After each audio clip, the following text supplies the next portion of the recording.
This journey is about reclaiming your power and choosing heart-centered integrity over pain and trauma patterns. As Chiron retrogrades in Aries, we're diving deep into old wounds and disempowering patterns. It's admittedly not the most fun adventure, but remember, we get to embrace this chance to heal and grow together. The more you know, the more you grow, and the more empowered you become. Let's explore the gifts of Chiron retrograde to eliminate repetition of old wounds, gain the tools to help support each other, and make the conscious choice to follow our bliss.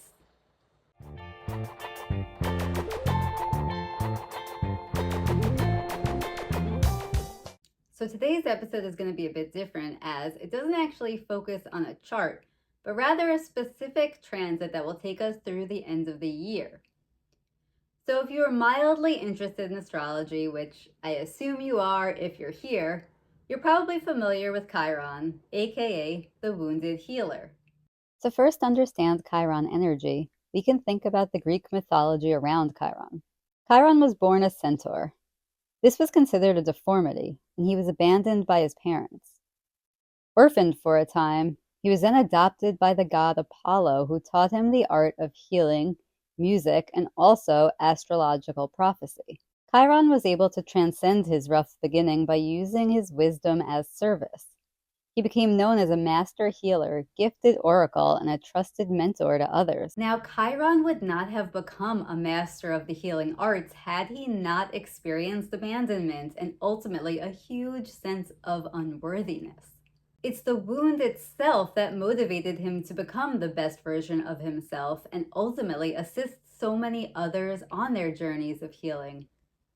Chiron's story at its heart is about the purpose and gifts that emerge out of a deep and core wounding. So Chiron isn't exactly a planet. It's classed as a comet with an irregular orbit and also a minor planet. Being that we can't really totally for sure classify it, we also can't assume its energetic impact is the same as a planet or other types of luminaries like the moon. In many ways, the energy of Chiron and how it functions can be seen as interdimensional and definitely not linear. And you'll be able to see the differences in the way it impacts us as humans. In our charts, Chiron symbolizes key traumatic experiences, how we deal with it, and how healing those wounds can in turn provide us the wisdom to help others heal. Furthermore, in a person's birth chart, Chiron, along with the nodes, can be keys to opening up past life energy. When we have an intense emotional response, it becomes embedded into our consciousness of our souls and essentially comes with us from one life to the next. And that's what Chiron really represents. It's almost like an interdimensional map to show us different key experiences that have happened between this incarnation represented in the current natal chart and connected to others deeply embedded within our souls. Have you ever faced a moment in your life where something triggered an automated emotional response so deep and intense that you didn't quite know where it came from? It didn't match up to any experience you can remember? So as an example from my own life, and I'm about to date myself here, but when I was maybe like 6 years old, I have a distinct memory of watching TGIF. This episode of the Hogan family was called a very special episode, and it was a very special episode indeed, and I remember it vividly. I found and rewatched this footage for the first time since I was a kid, and man, it still connects to the deeper wounding within me. The characters were in the attic checking out some stuff. Long story short, they plug in an old lamp. I don't think the lamp worked. I don't really remember. But they forgot to unplug the lamp, maybe? I don't know. Anyway, the lamp short circuits and causes a house fire. Now given, I was 6. We can say that seeing a house fire on a family sitcom could be traumatic for any little kid. But even now, I can still actually feel the fear and trauma that that episode triggered within me. I mean, I was in full-out hysterics over that episode. Inconsolable. I remember my mom turning the episode off immediately and saying we wouldn't watch that show again and attempting to comfort me. But I was beyond. I'm not even sure how she ended up getting me to bed that night. But I can still remember and feel that experience vividly. At the time, I guess it was all chalked up to being a kid and watching a scary show. Even though at the time I couldn't consciously acknowledge it, I knew in my body that it was more than that. The memory stuck with me. Things like fear of heights, fear of insects, fear of certain things or experiences that we're born with. They offer clues that can help us connect back to the moments of great emotional trauma that we experienced in prior incarnations. Fast forward to 2016. A bunch of real life experiences, none which involved fire, led me to therapy. Based on a specific life circumstance, my therapist actually recommended a past life regression and gave me the information of someone she trusted. So I went to that session open minded, but only really partially believing in past lives and really not sure what to expect. The way this woman worked with energy, she didn't tell me about my past life experiences, but she asked me the right questions and guided me through accessing the information myself. What I came for was answers as to why I felt like I knew someone that I had just met. And I got those answers. But with it, I also got an entire storyline about his death. And guess what? A house fire. You know, I had a very visceral reaction to that story. At the time, I'm not even sure I connected it to the Hogan house fire episode reaction. But even though I was an adult by the time this all happened, bringing up that core memory actually triggered a really similar emotional response in my body and nervous system. That was the very first experience and first conscious access point that I had to my past life energy. And it opened up years of rich past life exploration for me. I've since accessed dozens of my own past lives, and through the charts, I've also learned how to access those storylines for others, primarily through analyzing the patterning of Chiron and the nodes, along with the interplay and crucial aspects of a person's birth chart. Just like how in our physical body, Chiron trauma wound patterns attach to the most emotionally jarring experiences that our souls have across multiple incarnations, through the chart patterns, I can pick up on that too. Now, I've been practicing this skill for a bit, and I just did an energy analysis this week where I was amazed at how easily Chiron and the nodes literally spilled out several past life storylines. It was so profound that I'm actually looking to focus on that type of work for a little while. So if you're interested in learning about how past life energy is manifesting in your waking life through your chart and how you can evolve out of those trauma patterns, you can absolutely contact me in any of the ways listed here and in the description below. Later in this episode, I'll be announcing a brand new way that we can work together around these topics. So anyway, in this episode, we're going to review the collective Chiron retrograde and Aries transit that started July 26th and will hold and continue the retrograde through December 29th. And then I'm going to go through the houses and talk about how this transit may impact you based on where it's happening in your own chart. So the way the zodiac works is that Aries is the natural first house and first sign. It's the first stop when we incarnate from energy, spirit, whatever you want to call where we came from. Aries is the first embodiment of our energy into human form. Pisces, as the last sign of the zodiac and representing the 12th house, is the last connection we have between 3D embodiment and spirit, wholeness, unity consciousness, whatever. So think of it in some ways like a child. There are great things about the way children act in the world. They're passionate and driven by joy and what they want.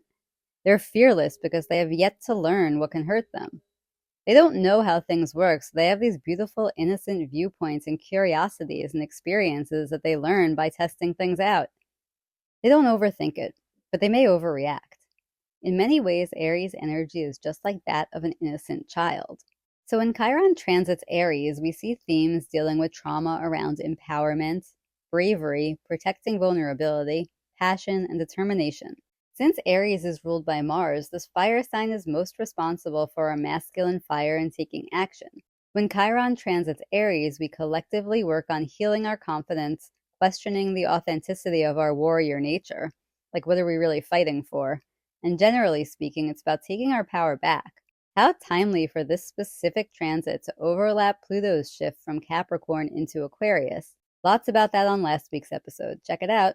So what happens when Chiron retrogrades? Before you start blaming everything wrong in your life with retrograde season, please know that Chiron retrograde happens every year for almost half of the year.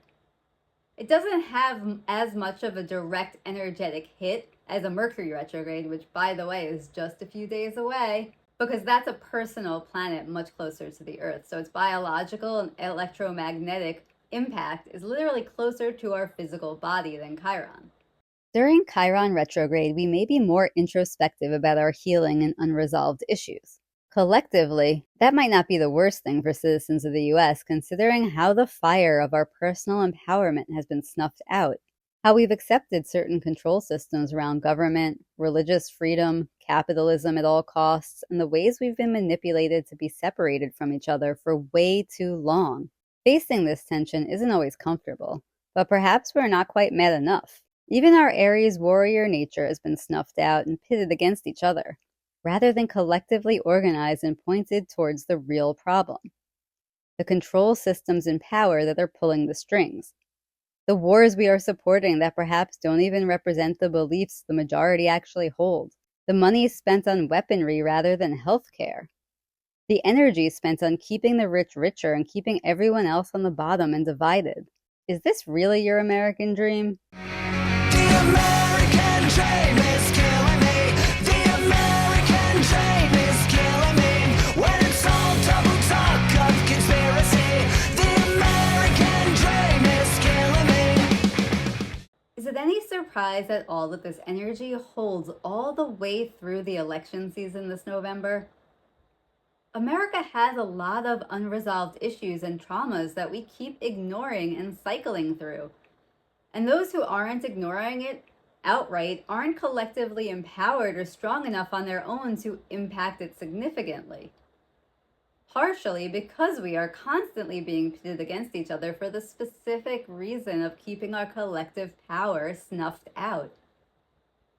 Now, on a more personal level, Chiron retrograde can also be a journey into your own underworld, where you can reframe, reorient, and recreate your understanding of what it means to heal and connect deeper with the ultimate lessons the wounding is here to teach. Just like Chiron in the mythology, your wounds have purpose. That purpose is to both provide the experience of duality and polarity, but also so that you can rise up and face the wound, accept it, celebrate it for its gifts that it's ultimately provided, as well as the tools you develop to integrate it, and eventually help others do the same. A rising tide lifts all ships. As we individually heal ourselves, we gain the wisdom and practices to help heal each other. It's real-life alchemy. So when Chiron goes retrograde, it can mark a period of reliving old wounds. But this period can also be deeply healing, if you know how to handle it. Because retrogrades are not hauntings, they're revisits that ultimately are meant to help us raise our awareness so that we can heal out of the pattern. Consciousness and self-reflection are required to heal the triggers brought up by Chiron. It's not trying to haunt you, it's trying to get you to look at it directly and deal with the issue. Through our wounding, Chiron alerts us to our need for healing in order to become fully present again. Chiron's entire intent here is to restore wholeness, to reconnect parts of us that have been separated or broken apart, so that they may be mended and ultimately reintegrated within ourselves. That's why it's so important, as unity and wholeness are the ultimate goals of all of this. In order to help heal ourselves, Chiron must remind us of how things in our consciousness became separated in the first place. But if we allow the process to happen instead of fighting it, we can integrate old wounds. As a result, we feel more whole than we ever have before.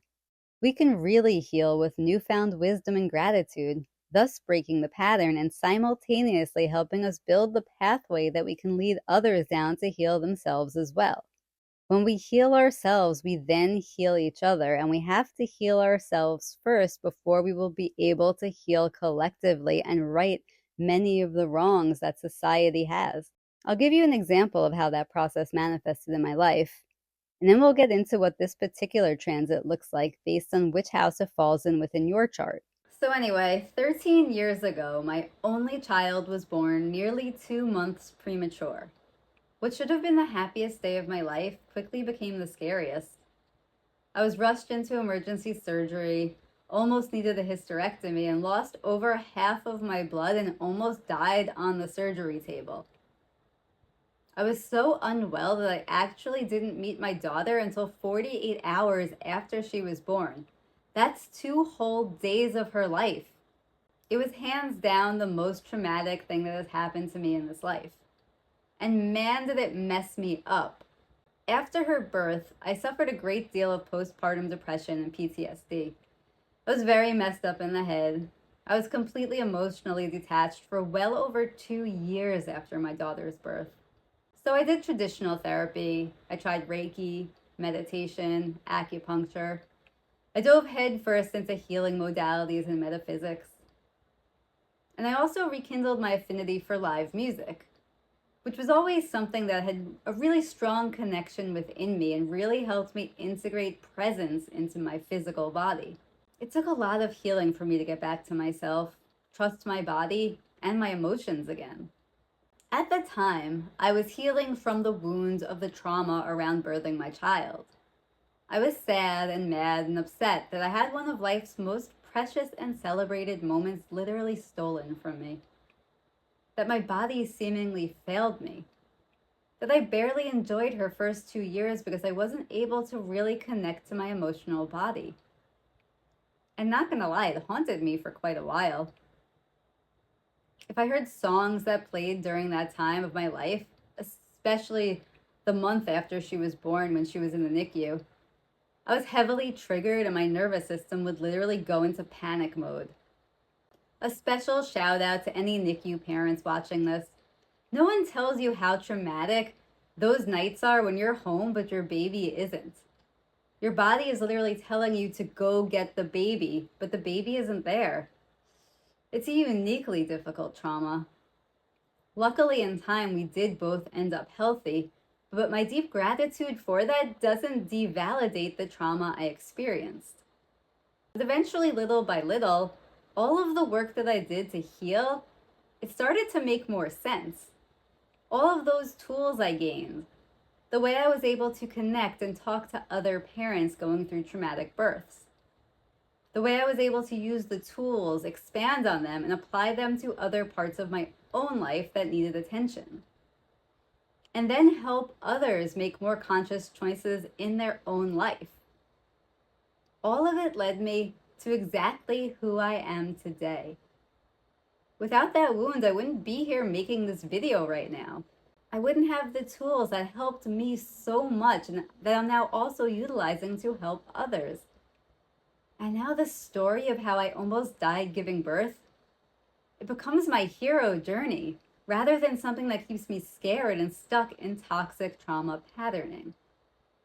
And that, my friends, is the essence of Chiron.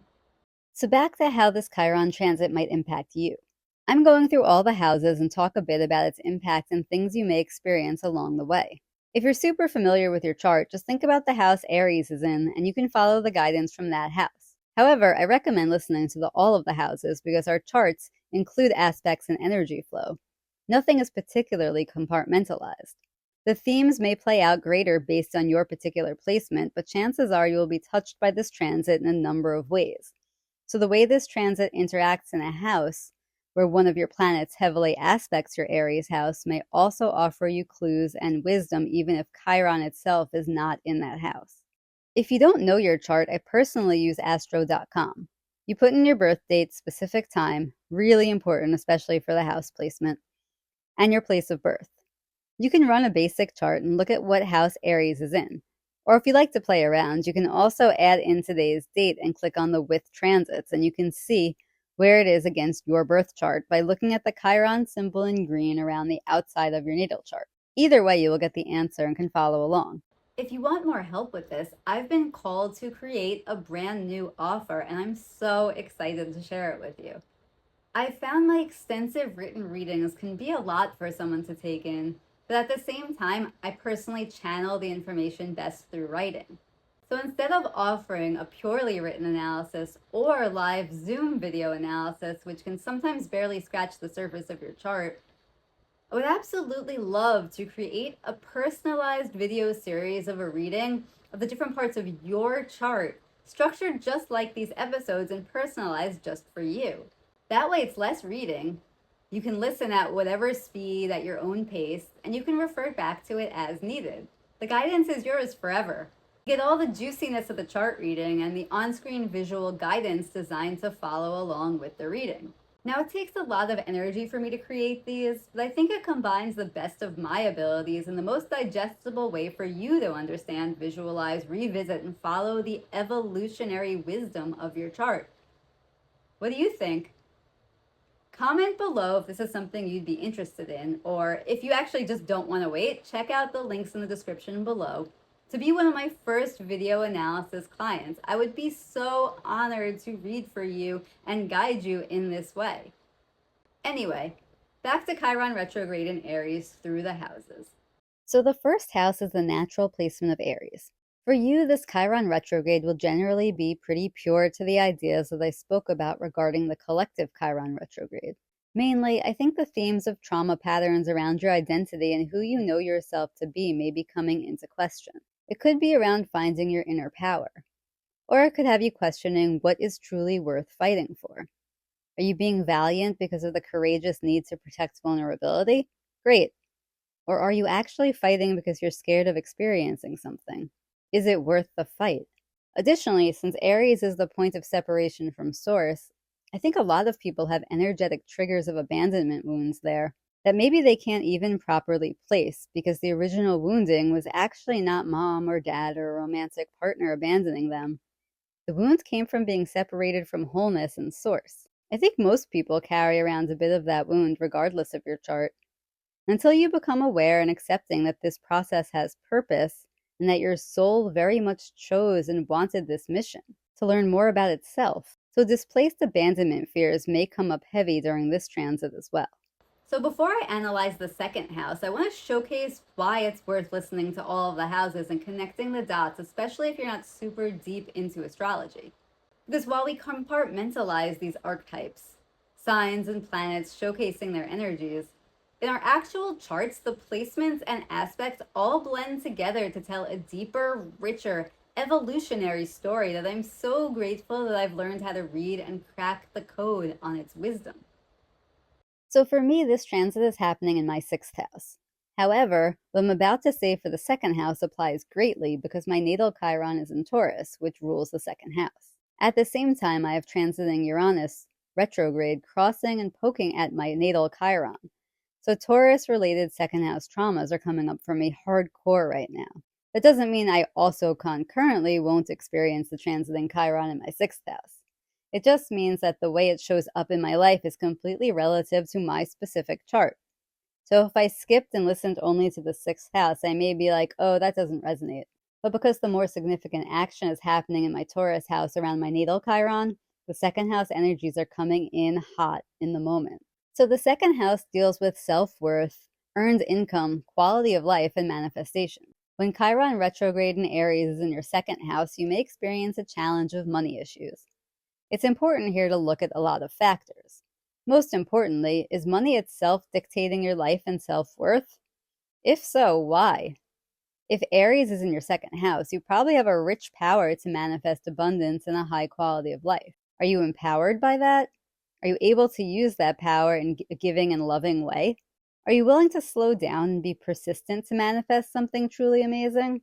Now, these are all great questions to ask this energy, but also realize that Chiron retrograde Aries in the second can literally trigger survival fears. I'm really empathetic to that and humbled by that right now. So you may need to inner parent yourself. You are safe, even in your vulnerability. Don't spaz out in reactiveness and start pulling levers out of fear. Rather, take a breath and make sure to align your actions with the next best step to achieving your broader goals. So the third house deals with thoughts, information, and understanding. Realize with Jupiter and Gemini for the next year, we are in a time where information is coming at us from every direction. As a Gemini ruled by Mercury who feels pretty much at home in that energy, I'll say it's even been a lot for me. I think the purpose here is to discern what information really resonates with you and what's just noise. And that's a lot easier sounding than it is because everyone presents their information as truth. So with Chiron retrograde in Aries, I think you generally struggle with wounding around truth and information. Perhaps your wounding deals with being disempowered because you listen to someone else's words rather than trusting your intuition, inner voice, and wisdom. Or maybe you have karmic history of being punished when you speak up. You may feel anger around being lied to. Remember, the purpose of this is to show you what's wrong so you can be aware and make different choices. You get to be empowered and choose what you believe in. No one can take that from you. Now, the fourth house deals with home, family, self-care, and nurturing. It's a feminine placement. If you have an Aries fourth house, well, that's a really interesting combination.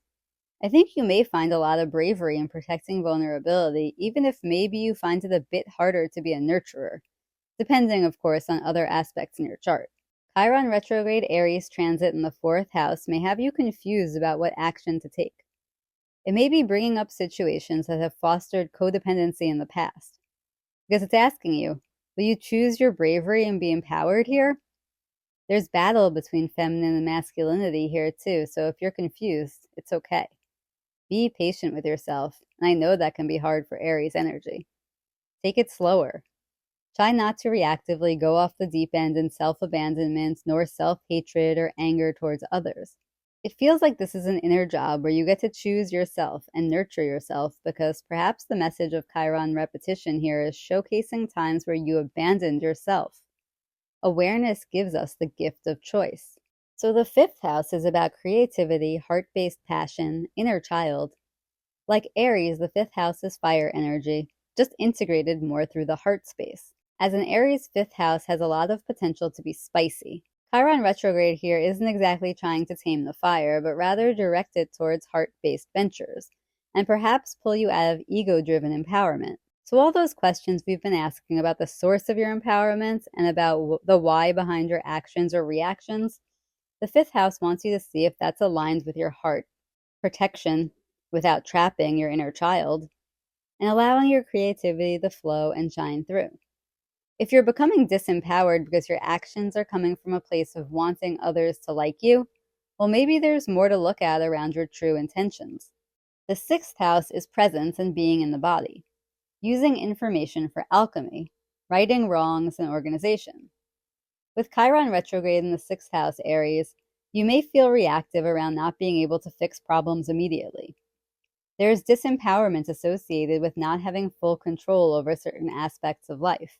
Since the sixth house is the Virgo house and Virgo is ruled by Mercury, I think this is a situation where you can feel potentially very out of control. And the key is to get back into your body instead of reactively grasping for control outside of you. Those who stray too far from embodiment during this transit in the sixth house may have a very physical reaction. Chiron is literally showing you ways that you are self-abandoning, and we don't want that to hurt. So really bring yourself back to grounding rituals, embodiment practices, so that you don't get too caught up in reactive worry and anxiety. Also, don't collect your concerns and store them in your body for dealing with at a later time, because your body will not let you get away with that during this transit. Now, the seventh house is the house of long-term committed relationships. It's harmony, peace, balance, within yourself and with others. Whenever you experience seventh house transits, there are often relationship dynamics at play. And Aries seventh house can make relationships very exciting, perhaps sometimes fleeting, and in some ways maybe even disempowering. So Chiron retrograde Aries in the seventh people want to look out for undoing that and finding new ways to approach it. Take a step back here if Chiron energy is ultimately looking to restore wholeness and harmony.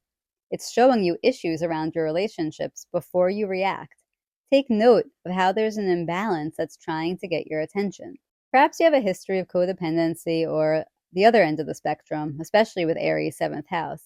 Ultra independence as a coping mechanism to avoid dealing with your shadows. Remember, we get to be brave here. We get to take action aligned with what will restore harmony, balance, and flow. So perhaps you want to receive this transit with humbled gratitude, even if it hurts to see what you've been avoiding. Ultimately, the point is to make different choices. So the 8th house deals with trust, intimacy, boundaries, and shared resources. An 8th house Aries may find themselves making rash decisions to cut people off, which maybe comes from wounding from the other end of the spectrum, being hurt by the innocence of having no boundaries at all.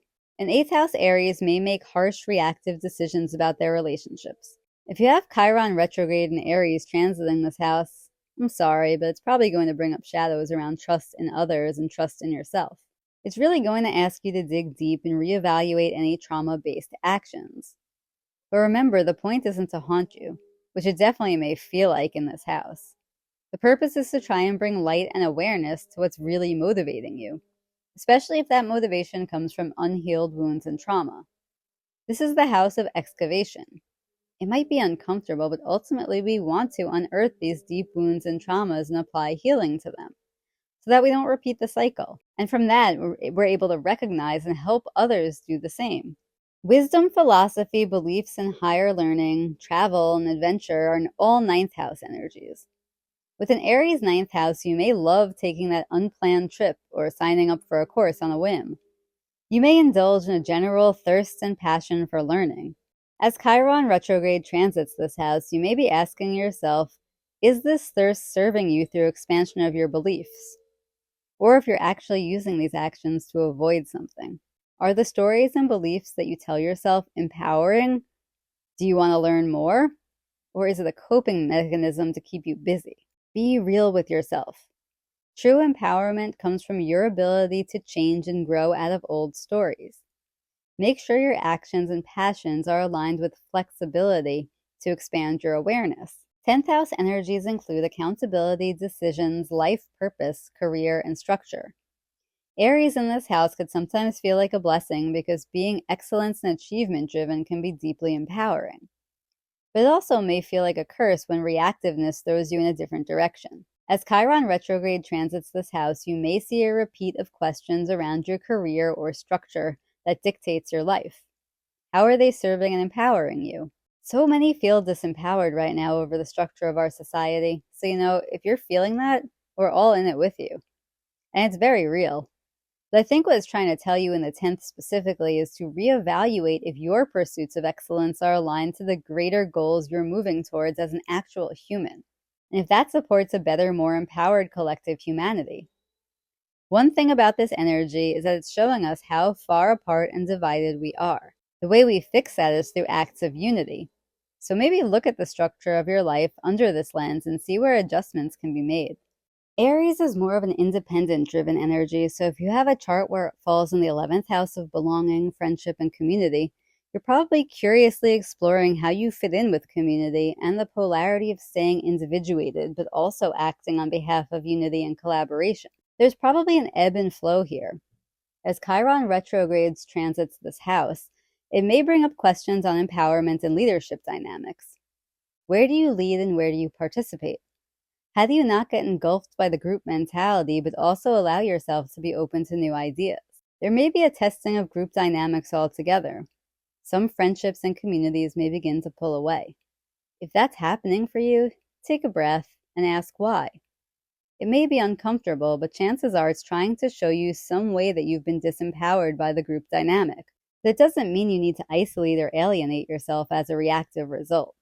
It just means you get to take action around finding a group that blends better with your passions and strengths. The 12th and final house of the zodiac is about faith, subconscious, healing, and karma. And wow, having Aries here also means you're likely an Aries rising. That has to be an interesting dynamic between that vibrant, youthful energy of exploration and the bigger picture energy of spirituality itself. Chiron retrograde in this house might bring up some things that are really hard triggers around karmic patterns, faith, and your beliefs. It will most likely try and bring awareness to deep-rooted patterns that have been swirling and spiraling around your life for many incarnations. Like I explained at the very beginning of this episode, if you feel triggered in a way that you can't quite place to any situation in this lifetime, this transit is begging you to look deeper. This is the time to start engaging in astrology, meditation, or any modality that allows you to take a deeper look within your consciousness. Because the point is to regain your inner power and not be trapped in these patterns any longer. They aren't serving your growth, and through looking at them can be hard and may take some concentration. The tools and processes you will receive by going through this process will change your life and the life of others. Now, lastly, before this episode ends, I just want to say Chiron transits are hard. Facing our deepest wounds is not an easy practice. As a Scorpio rising, and those with heavy Scorpio placements can probably concur, this is essentially our life's work. But that still doesn't make it easy. There's a reason we repress certain emotions and experiences, because it's not super fun or easy to deal with. As these feelings come up, It brings with it lots of discomfort, sadness, self-hatred, self-blame, a lot of why did I do that and how did I not know better? Re-triggering of wounds is painful. It can often feel disempowering to own up to all the ways that we abandoned ourselves out of fear and pain and how we participated in our own suffering, even if it was subconscious and automated. So as you go through this transit and ultimately face the parts of yourself that you weren't able to face then, I want you to take a moment and simply breathe. There are tons of meditations, somatic breath work, and other holistic practices that can help you reintegrate these wounds, the rejected, unfelt, repressed, unprocessed parts of yourself, in the most self-loving ways possible, and I urge you to seek them out. But today, I offer just one simple process you can offer yourself as we move through this energy. It's really simple, but has deep history and meaning and can be practiced anytime, anywhere, in a matter of moments. The Ho'oponopono is a traditional Hawaiian practice to invoke forgiveness, reconciliation, and restore balance. The word translates to make right in English and is rooted in the belief that harmony and balance are essential elements of overall well-being. The practice aims to heal relationships, oneself, and the world around you by clearing the mind of toxicity related to shame and blame and addressing the inner conflicts that arise from those often difficult emotions. Ho'oponopono involves expressing remorse, asking for forgiveness, expressing gratitude, and expressing love. It can be practiced in relationships with ancestors, the earth, or to yourself. The practice is simple. Just repeat these 4 simple phrases. As you repeat them, you can keep in your mind's eye or in your emotional body that which you are looking to heal and release. Focus on your heart space. You can even place one hand on your heart as you repeat the phrases to help center your energy. When practiced sincerely, these phrases can help melt away tension and soften the walls that block you from feeling unconditional love. I'm sorry. Please forgive me. Thank you. I love you. Remember, the work of Chiron is not easy, but it's so purposeful. As Chiron retrograde in Aries moves us back through our healing journey, remember that its specific purpose here is to revisit trauma and patterns that are disempowering us.